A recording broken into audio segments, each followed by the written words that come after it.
Hello friends, आज हम इस वीडियो में पढ़ेंगे theory of stages of moral development, ये जो कि कोहलबर्ग ने दिया था। आइए हम जानते हैं कि कोहलबर्ग के नैतिक सिद्धांत में क्या बताया गया है और उनके क्या स्टेजेस थे। तो फ्रेंड्स, ये आपके सीटेट के एग्ज़ाम में और भी सारे कम्पिटिटिव एग्ज़ाम में आपसे इनसे क्वेश्चन पूछे जाते हैं, तो इन्हें ध्यान से पढ़ें। फ्रेंड्स, अगर आप चाहते हैं कि मैं ऐसी ऐसी वीडियो आपके लिए और बनाऊं, तो इसलिए मेरे चैनल को ज़रूर सब्सक्राइब करें और लाइक करें। अगर आप मेरे चैनल को सब्सक्राइब करेंगे तो मैं आपको फ्री में नोट्स और फ्री ऑनलाइन क्लासेस दूंगी और बहुत सारे इम्पॉर्टेंट क्वेश्चन बताऊंगी जो आपके एग्ज़ाम में ज़रूर आएंगे। तो फ्रेंड्स, मेरे चैनल को ज़रूर सब्सक्राइब करें। तो आइए हम अपना थ्योरी आज इसका स्टार्ट करते हैं, कोहलबर्ग के नैतिक सिद्धांत। तो सबसे पहले हम जानेंगे कि कोहलबर्ग का पूरा नाम था लॉरेंस कोहलबर्ग, जो कि अमेरिकन साइकोलॉजिस्ट थे, यानी अमेरिकन के मनोवैज्ञानिक थे। इनका जन्म 1927 में हुआ था और इनका डेथ 1987 में हुआ था। फ्रेंड्स, आइए हम जानते हैं कि कोहलबर्ग में नैतिकता के बारे में क्या बताया है। तो नैतिकता के बारे में कोहलबर्ग ने बताया है कि नैतिकता किसी भी मनुष्य में जन्मजात नहीं होती है, यानी जन्म से नहीं होती है। कोई भी मनुष्य जो होता है वो जन्म लेने के बाद ही उसके अंदर नैतिकता का विकास होता है, वो समाज में रहकर सीखता है। दूसरा पॉइंट है सामाजिक परिवेश से सीखा जाता है, यानी जो भी बालक है वो जो है नैतिकता को समाज में रहकर उसी के परिवेश से सीखता है। तीसरा पॉइंट है अपने आसपास के लोगों से, पड़ोसियों से तथा स्कूल में नैतिक विकास होता है, यानी किसी भी बालक को जैसे जब वो आसपास के लोगों से मिलता है, बातें करता है, चीज़ों को देखता है, समझता है, स्कूल में जाता है पढ़ने, तो वहाँ पे उसका धीरे धीरे नैतिक का विकास होता है। और नैतिक जो होता है, नैतिकता के बारे में ये बताया गया है कि ये जन्म से नहीं होता है, ये जन्म लेने के बाद ही मनुष्य के अंदर, बालक के अंदर जो है नैतिक का विकास होता है। तो ना ही नैतिक होता है और ना ही अनैतिक होता है, मतलब नैतिक जैसी कोई चीज़ नहीं होती है, ना ही अनैतिक होती है। ठीक है, ये सीधा सीधा आपके एग्ज़ाम में पूछा गया है कि नैतिकता के बारे में, कि ना ही नैतिक होता है और ना ही अनैतिक होता है। तो आप ये टिक कर सकते हैं। तो मैंने कुछ पॉइंट पॉइंट में ही आपको बताया है, जिससे आपको याद करने की ज़रूरत नहीं है, चीज़ों को बस समझ लीजिए और आपके बहुत अच्छे तैयारी हो जाएगी फ्रेंड्स। तो इसलिए मैंने पॉइंट पॉइंट में बताया है आपको चीज़ों को, आप अच्छे से उसे समझ सकते हैं। आइए हम अगले पॉइंट पे चलते हैं। बालक जो भी होता है वो अपना अच्छा बुरा आचरण समाज से ही सीखता है, यानी बालक के साथ क्या अच्छा है, क्या उसके लिए बुरा है, उसका किसका अच्छा व्यवहार है, किसका खराब व्यवहार है, वो समाज से ही सीखता है। जब वो लोगों को देखता है, उसमें लोगों को समझता है।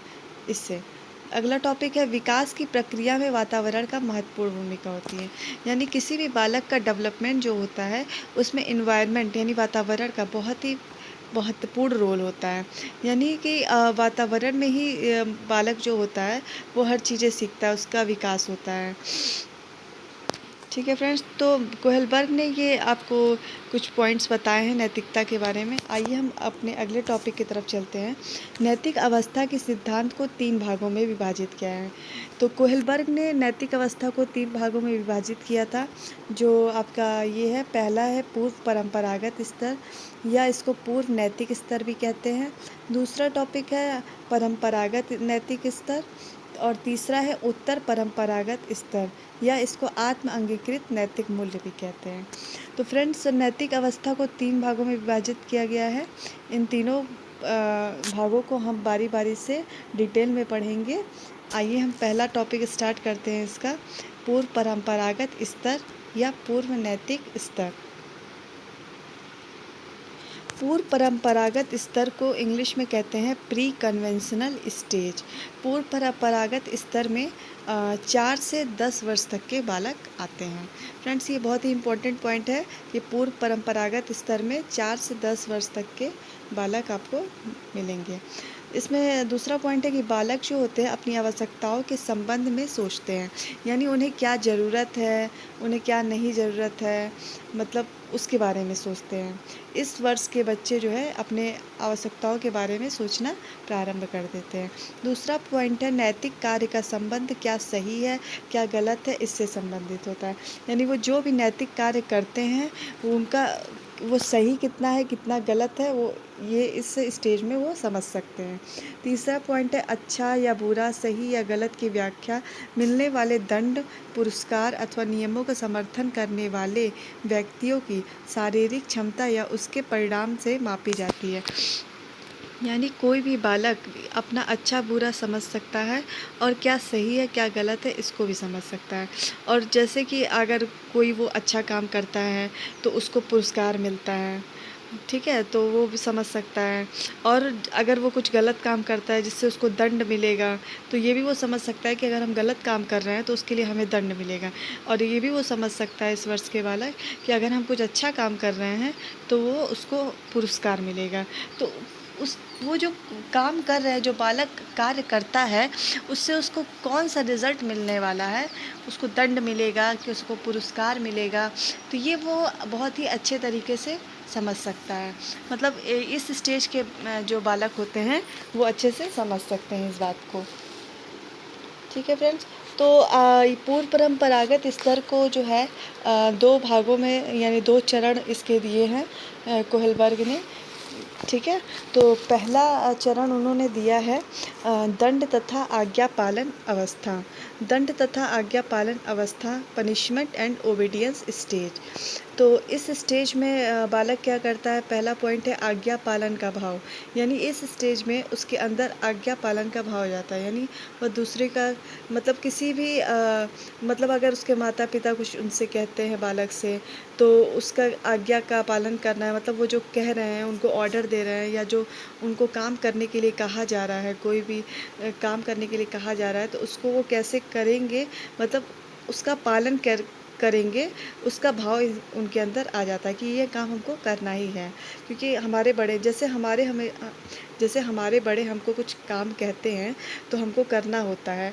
तो वैसे ही ये भाव जो होता है, ये भावना जो होती है, फीलिंग जो होती है, वो बालक के अंदर जो है 4 से 10 वर्ष के बीच में आ जाता है।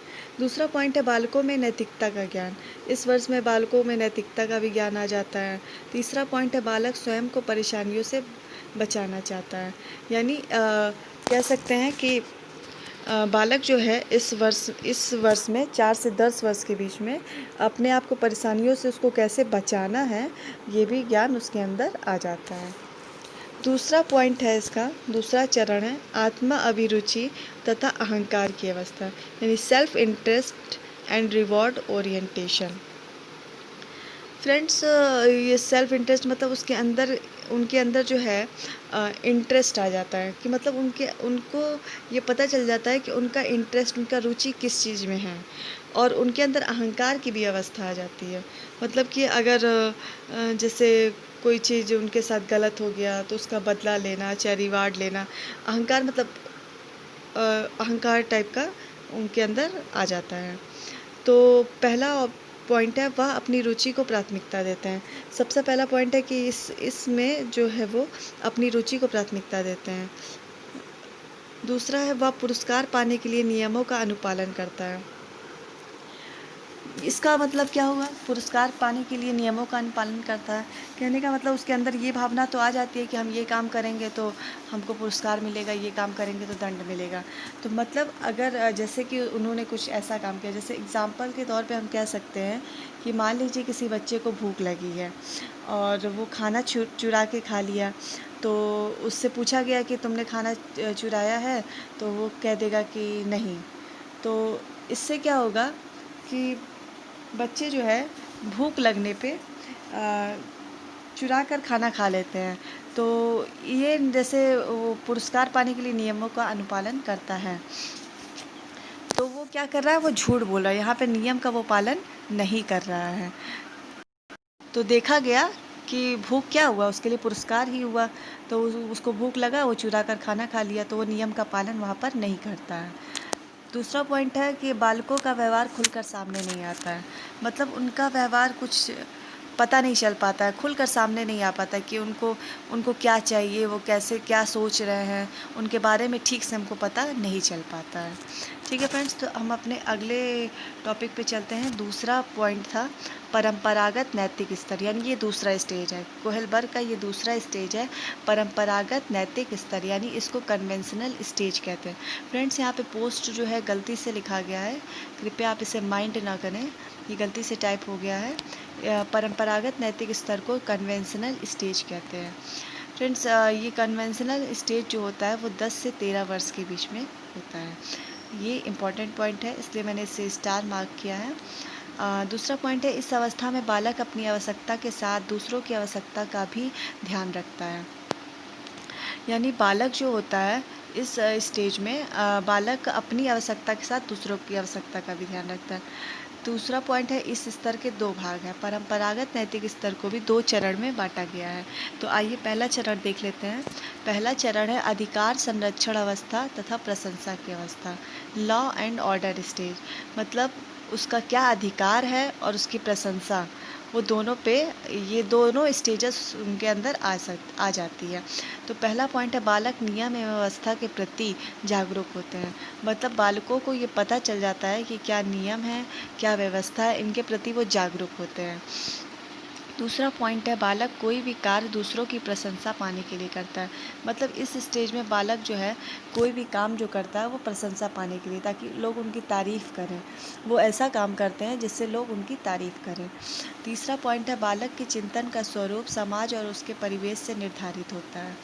यानी उनका चिंतन का स्वरूप समाज और उसके परिवेश से निर्धारित होता है। मतलब समाज में ही उनका निर्माण होता है, कह सकते हैं कि उनका विकास होता है। अब हम अपने दूसरे चरण की तरफ चलते हैं। दूसरा चरण है सम्मान की अवस्था। सम्मान की अवस्था क्या है? Stage of respect.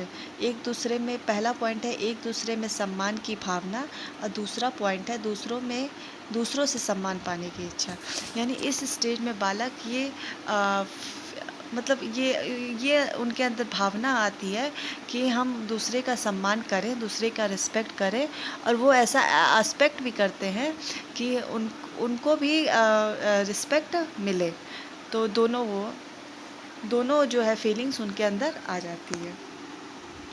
ठीक है फ्रेंड्स, अब हम नेक्स्ट पॉइंट के चलते हैं तीसरे स्टेज के ऊपर, जो कि है उत्तर परंपरागत नैतिक स्तर, जिसको हम कह सकते हैं पोस्ट कन्वेंशनल स्टेज।